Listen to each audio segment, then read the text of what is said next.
Question: can you build muscle like a bodybuilder using only calisthenics? Answer: yes, you can, actually. When you think of bodybuilding, you tend to think of cable machines, dumbbells, and barbells. You tend to think of exercises designed to isolate specific muscle groups. Bodybuilders likewise tend to use fairly heavy weight in order to get to that point faster. Bodybuilders don't lift as much as powerlifters or strongmen, but they still need a certain amount of stimulus. This simply isn't possible with bodyweight, right? That's why you can't build a bodybuilder-like physique from your bedroom. You need the gym. Only, do you?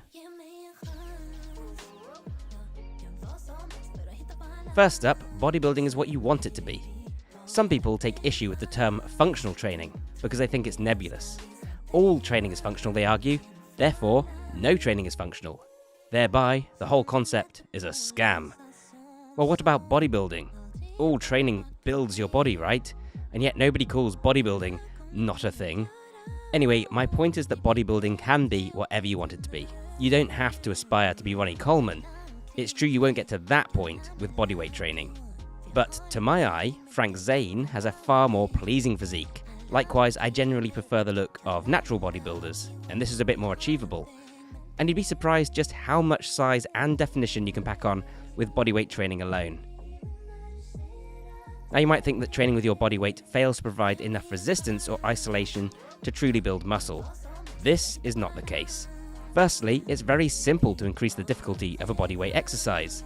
This is accomplished by moving to a more complex progression that will either remove one limb from the equation or place you at more of a mechanical disadvantage, usually by lengthening the lever arm.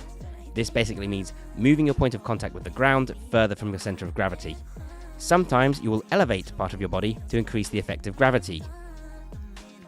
So for example, you can make a push-up more difficult, increasing the resistance by performing them one-handed, by placing your legs on a raised platform, or by moving your arms out in front of you, or by moving your arms further down your body. How about performing handstand push-ups? In some cases, this can be used to build more muscle. The issue, however, is the lack of isolation. You guys know that on this channel, I'm interested in building the mind as well as building the body, and that's where today's sponsor comes in, Skillshare. So essentially, this is crowdsourced learning. Members of the community can create their own classes, and then viewers such as ourselves can watch them at our leisure. I was actually a member of Skillshare long before I started working with them.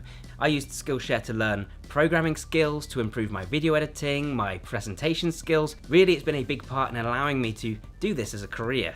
And of course, this being the start of new year, it's the perfect time to be thinking about career. Skillshare not only provides you with all the skills you might need for a career change, but it also has a lot of career focus classes. A great example is Build a Creative Career, Full-Time or Freelance, which is curated by Skillshare themselves. Lately I've been watching Adobe Illustrator CC Essentials Training by Daniel Scott, and that's something that I'm really interested in getting better at. I highly recommend Skillshare, and the first 1,000 people to sign up down below using the link in the description will also get 1 month free so they can try it out at no risk to them. Thanks so much once again to Skillshare for sponsoring this video, and now on with the show.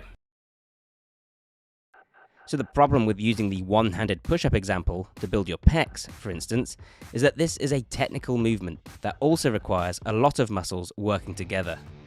You don't fail to do one-arm push-ups because one pec has reached the point of fatigue, usually.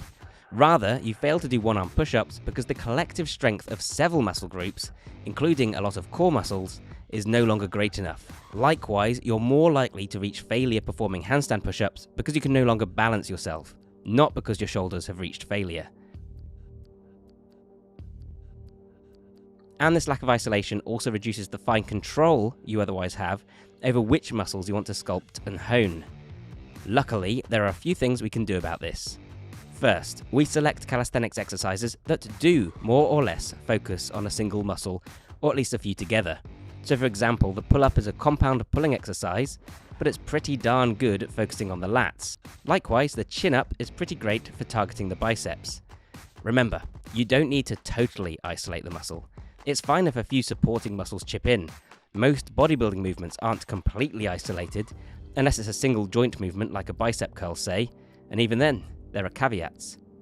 Other great examples include tricep dips for the triceps and one-armed tricep dips if you need something harder. The same goes for one-armed chin-ups. Dips are fantastic for the chest, although they also work the triceps and shoulders a lot. Planche training is surprisingly good for building big biceps. And you can tweak a lot of more common exercises in order to change the area of focus. So for example, Hindu squats vs air squats move the pressure from the glutes and hamstrings and more so to the quads.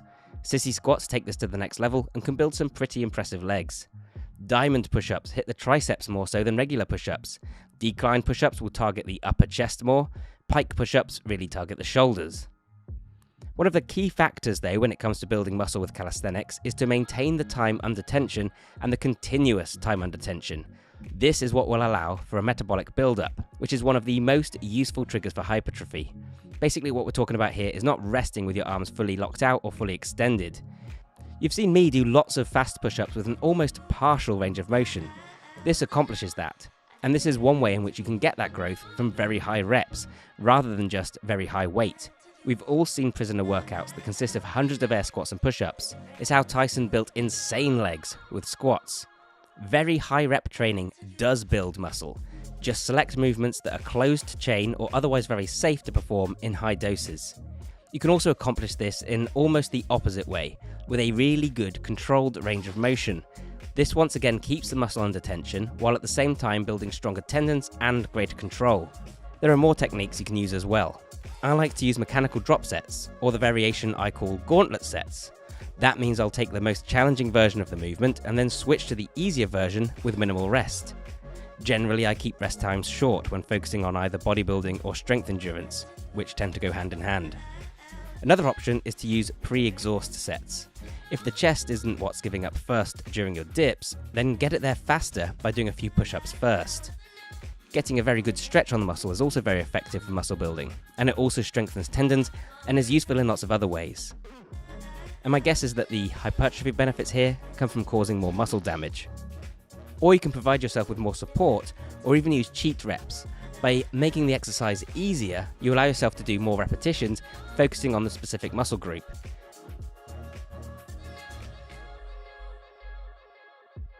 Now for those of you who are about to comment, there's no way he built his physique with just bodyweight training, which is a comment I get on a lot of my videos, you're probably new here. I very much do mix up different training modalities, and I'm a huge advocate for that. It's kind of my thing. All I'm saying is that you can build a lot of muscle and definition using just bodyweight. You'd be surprised at just how much of my muscle comes directly from bodyweight training.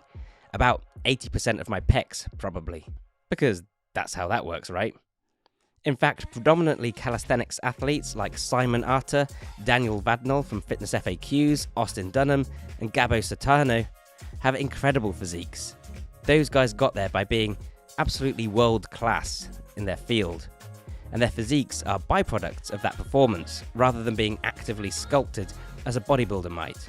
But you can get there faster and without necessarily being able to do some of the things they can do by focusing more on hypertrophy as your main objective. Using the strategies I just shared, this might mean you achieve those high-level skills a little slower than if you prioritize skill training, especially if you're adding more weight on. But it's all a matter of knowing your own goals and adjusting your programs to match. And as always, I kind of want both. It's also about training in a very mindful manner, so that you really feel the right muscles doing the work, if that's your goal, or so that you maximize your recovery and focus on practicing skills, if that's your goal. And of course, for the best results, I highly recommend mixing your calisthenics with other modalities. Bodyweight plus weightlifting is fantastic for bodybuilding, skill development, strength, functional performance, and pretty much anything else. Just make sure to put the complex skill-based movements at the start of the workout, along with any heavy compound lifts, and you'll be golden. So what do you guys think? Can you build a bodybuilder-like physique using just bodyweight training? Do you guys use bodyweight training, or do you prefer weights? Let me know in the comments down below.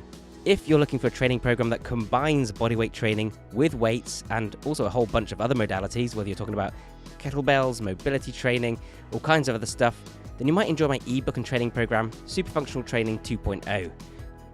That comes with over 2 hours of instructional video, as well as an 80+ page ebook, and there's a big discount on right now for the January sales. I'll put a link to that in the description down below. Either way guys, thank you so much for watching this one, and I'll see you next time. Bye for now.